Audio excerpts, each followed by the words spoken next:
कोरपऱ्यामध्ये काँग्रेसचा जो शहर अध्यक्ष आहे युवा युवा काँग्रेसचा त्याच्यावर बलात्काराचा गुन्हा दाखल झाला आहे. 12 वर्षे मुलीवर बलात्कार. नाही, ही घटना मला माहीत झाली. आरोपीला अटक झालेली आहे. गुन्हेगार तो गुन्हेगार आहे. तो कुठल्या पक्षाचा आहे, कुठल्या धर्माचा आहे असं म्हणणं येत नाही. आम्ही गुन्हेगारावर कडक कारवाई करा अशीच भूमिका घेतली आणि पोलिसांना सुद्धा सांगितलं आहे. आम्ही आरोपीला वाचवण्याचा प्रयत्न नाही केला. बदलापूर सारखा बदलापूरमध्ये जो आरोपी होता त्या आरोपीला संरक्षण देणाऱ्यांना अद्यापही अटक झाली नाही. आपटे नावाचा माणूस अद्याप घरी बसून मस्तपैकी पाहुणचार घेतोय पोलिसांच्या संरक्षणात. त्याला अटक होत नाही. हे कशाचं होतं काय? आम्ही ते धंदे करणार नाही.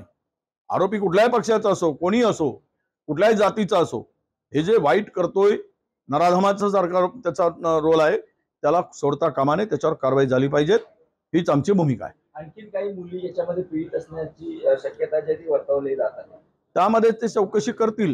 जेवढं काही घटना पुन्हा नजरेपुढे आल्या, पुन्हा अधिक लोकांचा सहभाग असेल तर पोलिसांनी त्या कोणालाही सोडू नये अशी आमची पोलिसांच्याकडे मागणी आहे.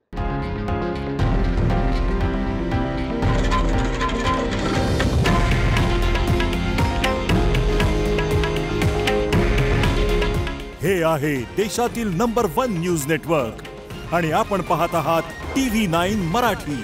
काळजी तुमची, हित महाराष्ट्राचं.